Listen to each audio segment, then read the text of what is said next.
fans, this is Silver Phoenix 777 and you're watching Retro Gamer Verity Nook. This is a brand new segment I'm starting for you guys. And basically the ground rules are this. All the games have to be retro, which means for, like example, for PlayStation it would have to be a PS1 game or older. I'm not going to do anything from PS2 until I'm certain they're not producing games anymore for it. And the word verity actually means truth, or a fact. And I'm going to be bringing in both a review of the game and miscellaneous facts that you may or may not have known about the game to begin with. So now that we got our ground rules established, we're going to go right into our very first game that we're going to be doing this time. And in honor of Weary of Wind, I'm doing a fighting game. And if you haven't checked him out, you really should, because he's got some awesome reviews and he's got some awesome information about games that you probably wouldn't have known without his dedicated research to his channel. And our first game is Primal Rage. Don't know how many of you remember this game, but I remember it quite well. Being the avid dinosaur fan I was, begged my parents to go to the arcade just so I could play this game. This game came out 1 year after Jurassic Park. That's right, back in 1994. Yeah, I just aged myself. This game was created by Atari and Time Warner in combination. And the group that created this game came up with an interesting spin on things. It was taking place in a post-apocalyptic world where civilization had been wiped out by a meteor. The Draconians erupted from the ground, Dino gods. Yeah, not all of them were dinosaurs, I don't understand that. But basically they were fighting to rule the world. Now, ruling the world isn't a novel idea, but the guys had come up with it because they really wanted a dino game. They knew this early on. Now, they had a lot of good graphics for this game, but you could only see them in the stand-up major arcade version of it. The graphics actually were a lot better than most games at the time because the group decided it would be a good idea to use movie magic. That's right, they used the stop motion or go motion technology of the time. Basically, they have a puppeteer that, after creating a puppet, goes through all of the moves that the puppet needs to go through. And a camera takes a picture of each individual move. Now, you can imagine, this being a giant footbug, how long this would take. Yeah, I don't even want to go there. I wouldn't have the patience to be stopping and starting, stopping and starting. But the computer put it together just like a giant flipbook, and that's how you get your animation. Now, there was also a lot of early concept art. As you can see, some of these were not the same creature you ended up with. They had to decide which ones they really wanted and which ones they decided to get rid of. Now, some of these actually did get multiple colors in the game, as you can unlock them, or if you're playing somebody that's taking the same character, it's going to give you another code. They had two working names that did not stay, that would be Spike and Kong, as they obviously replaced those later. Now, jumping into the storyline, you get to pick one of 7 characters, and these characters range and vary in their endings and in their abilities. Now, as you go through, you're fighting for land and taking over other people's land as you keep going. Now, there were a lot of characters that looked kind of weird, but they were all considered to be dino gods, whether they were dinosaurs or not. And starting things off is our quote-unquote good guys, starting with Sauron. Now, Sauron is the god of hunger, and he resembles Tyrannosaurus Rex. Who doesn't love him? Now, Sauron has the ability to shoot sound waves out of his mouth, use sound waves as a barrier, and even do some attacks with his jaws and a dramatic stomp. Well, he's prone to eating people in the game, hence his god of hunger thing. Now, I call him the quote-unquote good guy because if you look at what he does after he wins the game, you kind of realize he's not so nice. Yeah, he goes on a feasting frenzy. No one's safe, it seems. I don't know, Sauron. You don't seem to be a good guy to me. Not after you're eating everybody. But alas, we continue. Our next god is Talon, the god of survival. Now his greatest strength is his speed. Being a velociraptor, he's very good with his claws, and he's incredibly fast. Most of his finishing moves have to do with his claws or his speed, and he isn't too bad when it comes to that. He is weaker than most of the other members in the game, though, so he does have some disadvantages, despite the fact that he is the fastest member of the gods. Being the god of survival, he is very good when it comes to killing. And in fact, so much so that he's not necessarily a nice guy either. He raises humans like cattle. That's right, we've been demoted to cattle. I don't know, you don't seem like a nice guy to me, but you're one of the quote-unquote good guys of the game for some particular reason. Next up is Blizzard, the god of good and virtue. Now, Blizzard is a lot different than the others. He's incredibly strong, being a Yeti/Kong-like creature. Heck, his working name was Kong. And he has ice attacks, just like you would think. He will use them in battle. Most of his finishing moves have to do with the fact that he's so darn strong now. Now, Blizzard, unlike the others, actually seems to care about people. So he doesn't really pick on everybody. And if you read his ending, he's actually going to set up kind of a utopia and basically go back to his solitude, because he doesn't really care as much as the others about whether people are around him or not. So, pretty decent guy. Next up is Armadon, who looks similar to a Triceratops / Ankylosaurus. He's an interesting creature. He actually has the greatest range because of the fact of that tail of his, but he's incredibly slow. Even though he is strong, he can do really damaging attacks. He has a lightning ability, in which he charges his victim, and he also has the ability to shoot spikes out of his back, as you can see on screen. Now, Armadon is the god of life. He's all into peace and harmony. So after the whole issue's taken care of in the game, he basically leaves and goes back to his underground home. Apparently he really is into his meditation. Interesting. But at least he's not causing trouble. Next up is Diablo. He is one of the bad guys. He is known for being the god of evil and destruction. Most of his finishing moves are fire-based, and he can definitely shoot the flames. Now, Diablo is not a nice guy, as you can probably guess by his name.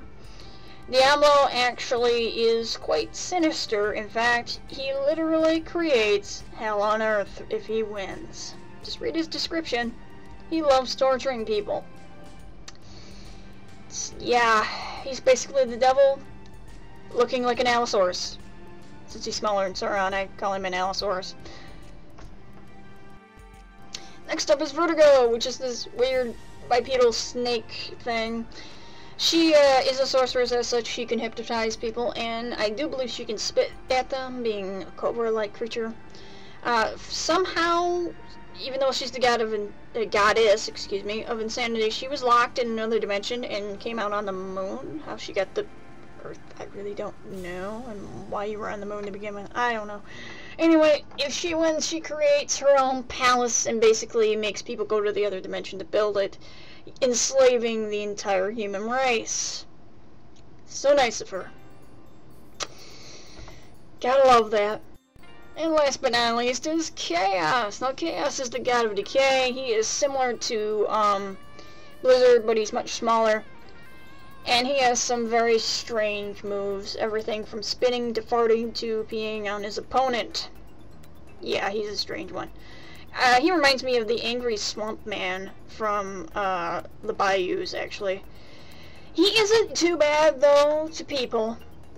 He's a technical bad guy, but being chaotic, he can kind of do his own thing. And he basically attempts to redeem himself at the end, as apparently he's a person that turned himself into a god and isn't officially a god, and basically sets up his own form of utopia, though who knows how well that went. I guess you have to ask his worshiper. Now, this game has a lot of firsts in it. The first thing about it is it has mini-games. First fighting game with mini-games. The first mini-game is basically an eating game. You have to eat as many worshippers as possible in order to gain as much power as you can. You will see a green bar that's moving. That is your extra health. And I don't know if you can catch the worshippers in the air. Like, you just kicked one up in the air. That's just hilarious as far as I'm concerned. You can eat each other's worshippers during the main gameplay as well. The second thing is volleyball. Yeah, volleyball. And the game literally gives you a volleyball court. So hilarious. Gotta love some of these Easter eggs. Another first is the fact that this was actually the first game to do a damage percent counter. You may have seen it just a split second ago on the screen, but it would display after a combo was done. Now, other games like Mortal Kombat did adopt this, but this was the first game to do it. Now, there are other things that are first for this, and that next thing is, believe it or not, it had its own board game. I'm not joking. I found a picture. Here we go.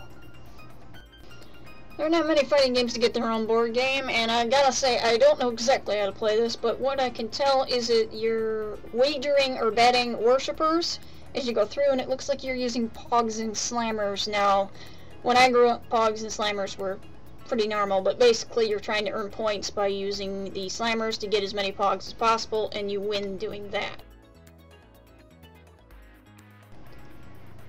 This game was so popular it had quite a few different ports. First off would be your PlayStation port.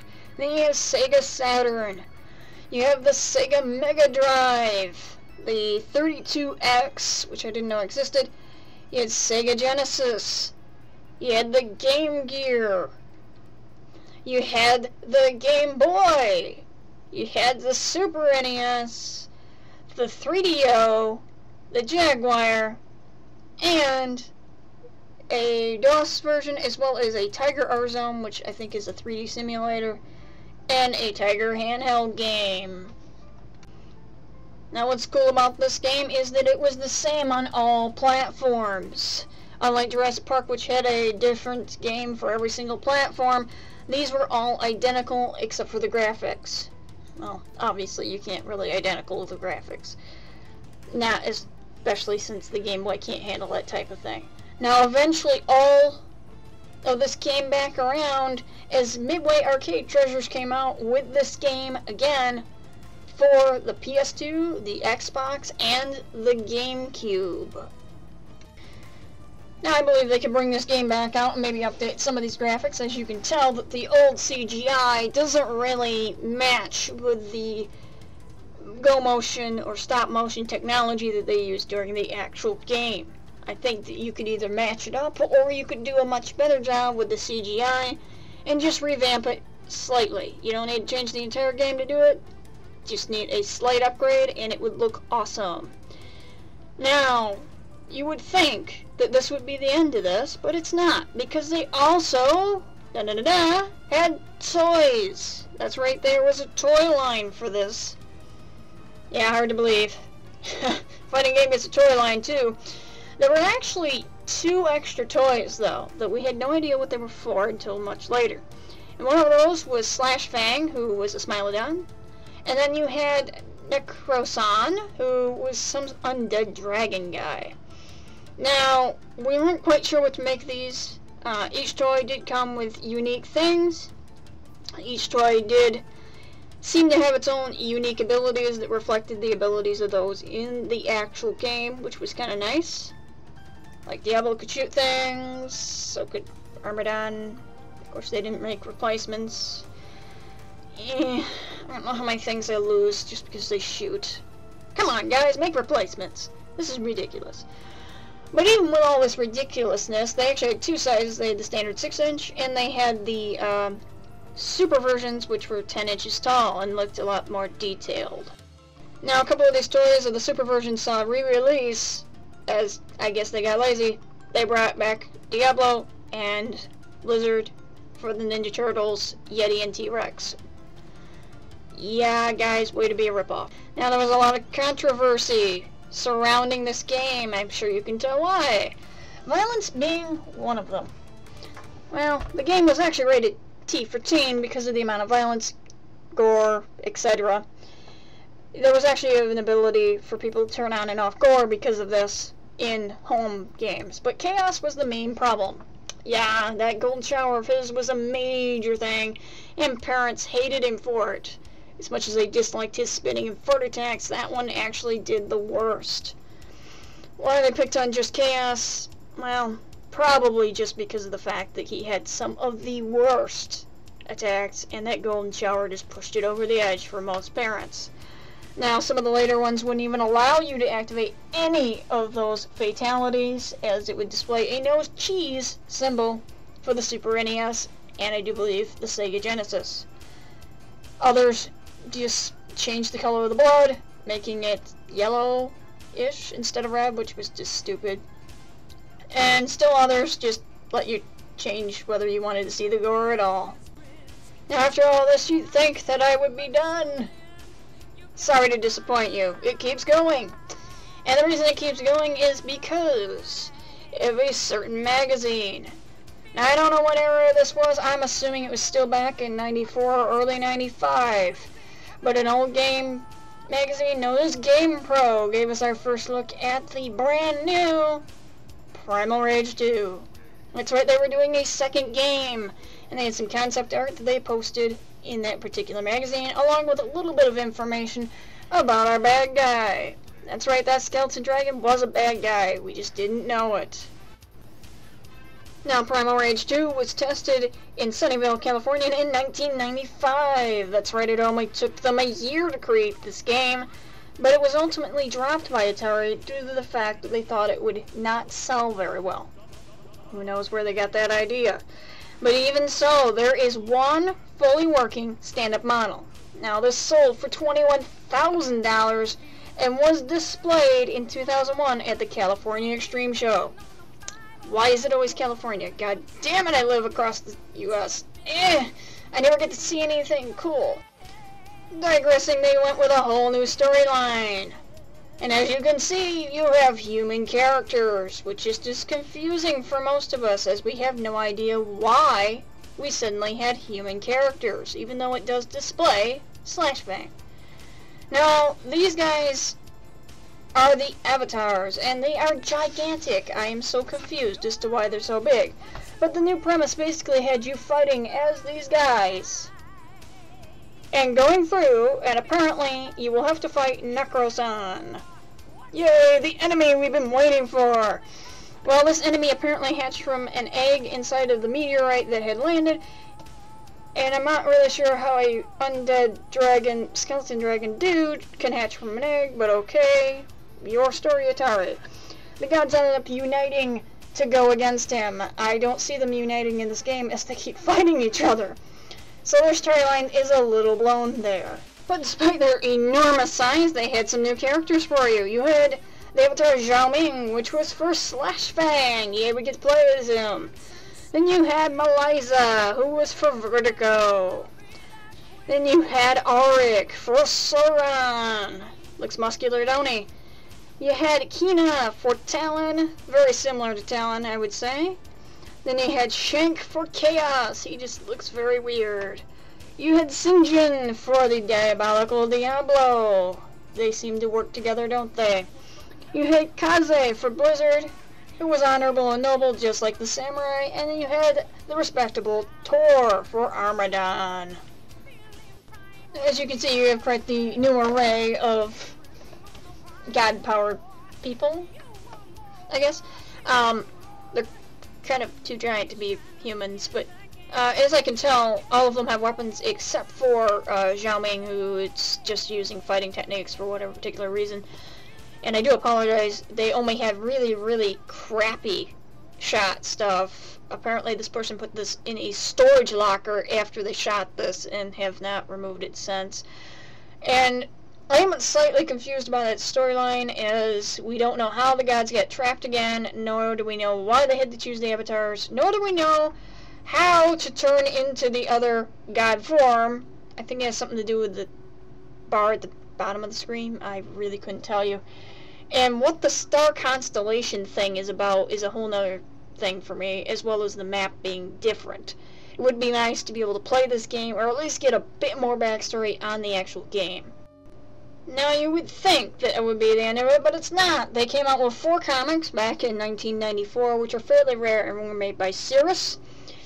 And they do outline the avatars a little bit. Basically, they work on behalf of the god, but they are not the god themselves.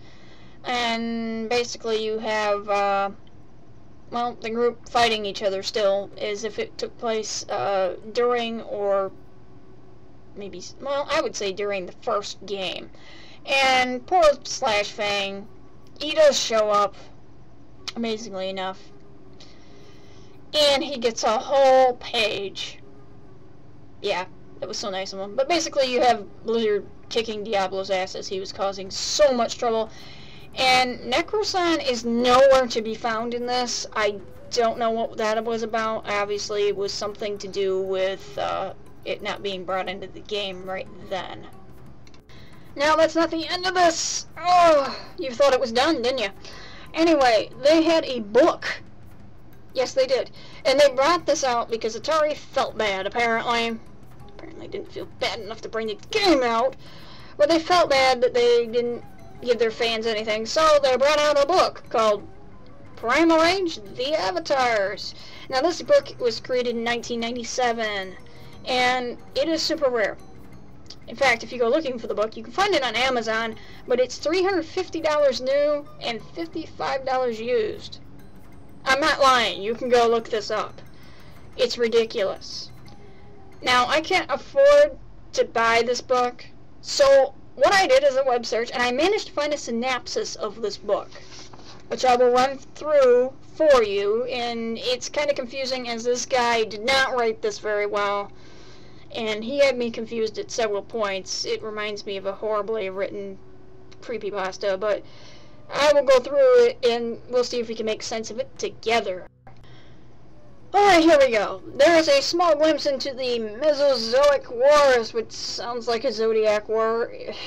Maybe that's where the star constellations come in. But anyway, this battle occurred back during the time of the dinosaurs. It was Dino versus Yeti. Sounds strange to me, but you have this weird guy called Basalphus that comes and ends the whole issue. And even though the gods pleaded with him not to do it, he enacted the bonds of the forbidding, which trapped them all. And yes, they can talk, apparently.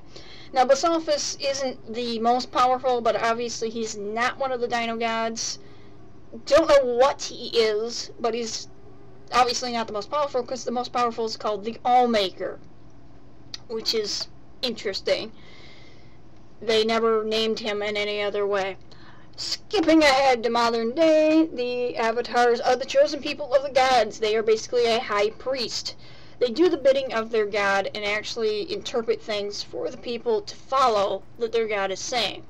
Now, apparently the gods only speak to them. Now, the gods sent something off with a meteorite that had landed, and all the gods and avatars end up going there to investigate. Now, it turns out Necrosan is now loose. I don't know if he hatched from an egg, like the original story was saying, or if he just climbed out of there. But basically, the gods attempt to fight him. They're all divided still, since they can't get along, and they get their butts whooped.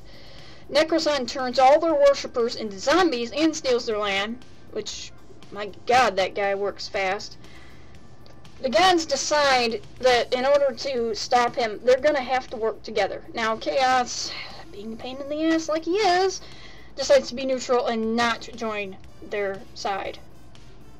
They do manage to beat back Necrosan, and dang near beat him entirely, until Melissa, the damn seductress, decides to betray them and reactivates the bonds of the forbidding. Now, what she didn't realize is it would trap Vertigo as well, who probably was pissed about that. And Sinjin joins her alongside Necrosan. They actually join up with him for a little bit. Now, Blizzard figures out that he can give his power to his avatar, so he gives his power to Kaze, and so do the others. Now, eventually, apparently, Melissa and Sinjin realized this was a very bad idea to reactivate this, and it was a bad idea to even attempt to join forces with this evil creature. So they join back up with the main group. Kaze leads a two-pronged attack. The first group, Kaze, Melissa, Kina, and Zhao, go in search of the bonds of the Forbidding to try and release the gods. The other group of Arak, Sinjin, and Tor go to Necrosan's castle to fight him. Yeah, he moves really fast. He has a castle now on top of that. There wasn't a castle there before. Anyway, Kaze's group run into Shank in the cave that they had headed to. Now, Shank agrees to help them. They didn't realize that Shank is actually Chaos's human form. And he wasn't bound by the bonds of the Forbidding because he didn't exist when it was cast. Lucky him. Now he figures out what they're trying to do, and he doesn't want the competition of the other gods, so he ends up fighting with them. Well, Kaze takes him on, and Melissa agrees to help undo the spell because she loves Kaze. Interesting. Kaze, I believe, eventually manages to kill Chaos at some point, or at least throw him off of a cliff. That was the area I wasn't sure about because the guy had horrible writing. Anyway, the spell's undone. The others were about to give up hope when their gods suddenly appear and give them the courage to keep going. They destroy Necrosan, and hopefully there's peace now. Yay! Everybody can go back to their respective lands and not fight anymore. But of course, it can't just end on a good note. The last thing you see is Vertigo going through Necrosan's remains looking for an artifact. We all know there's another Primal Rage that will be starting soon. Alright, now this had a lot of backstory. And mind you, I don't have the book, so I have no idea just how detailed they get, but from what the other guy was saying, they describe each character perfectly as you would with a normal book. This book is like 350 pages or something like that. So you have a lot going on there. And I mean a lot. It probably gives you more backstory than that dude gave you. Synapses are supposed to be short, so it really wouldn't surprise me. But anyway, we should probably go into a review now, since I've been ignoring that. What do y'all think? Review time? Yeah, I kind of figured that. Alright, review time then. I believe that this is a game that has a ton of backstory that could be a wonderful RPG-based fighter. Not just do a fighting game, but an RPG. Now, its graphics definitely hold up, especially if you have the ones that are higher resolution. Obviously, lower resolution games aren't going to perform as well. And I believe that they could certainly bring this back one more time and still sell a lot of units doing it. And basically, I'm going to give this game a 4 out of 5 because its presentation's great, its backdrop music is great, it fits really well with the game, and as far as I'm concerned, this game's going to hold up for a few more years just because they were willing to put the time into doing that stop-motion technology. I'm sure you all have varying opinions about this game, but we can all agree it's a good fighter, especially considering it came from 1994. Now, I'm hoping that in the future, maybe we can petition Atari and get them to release this game in its entirety with the second game attached to it. It'd be nice. And maybe reprint that book so we can all get it at a decent price. I don't want to pay $350 for it. Atari, we all know, you have a secret vault, just like Nintendo. Open your vault and release the second game. We need a petition to get going on this. And hopefully, maybe, sometime in the future, we can see just what that second game was supposed to be. I hope you all liked the first episode of Retro Game Verity Nook. Took me forever to manage to do this darn thing because I kept screwing up names and everything else. I don't know how many times I screwed up Zhao Ming. And I really shouldn't have this type of issue, but apparently I can't talk. I had probably about 8 different takes to do this. And that included me having 8 different takes of trying to put the videos together for y'all. I really wish we had better footage of the second game, but anyway, digressing here, if you guys like this video and have any ideas of future games I can do, let me know. If you didn't, well, you can let me know that too. Just try not to be too harsh on me here. I'm still going to be doing these just for fun. I did enjoy doing it, even if it was a pain in the butt for me. And I am hoping that you guys liked it enough that you might want to see some more of these. If not, well, too bad, you're going to get stuck with them anyway. You just don't have to watch them, I guess. Anyway, I am going to recommend a couple of videos. The first part of my Let's Play of Sherlock Holmes and the Hound of the Baskervilles is going to be the first one I'm going to recommend. This did have some issues. I was using Fraps, which I'm not familiar with. It was the only program I could find to actually record inside this game, as the others would just record my desktop instead of the game.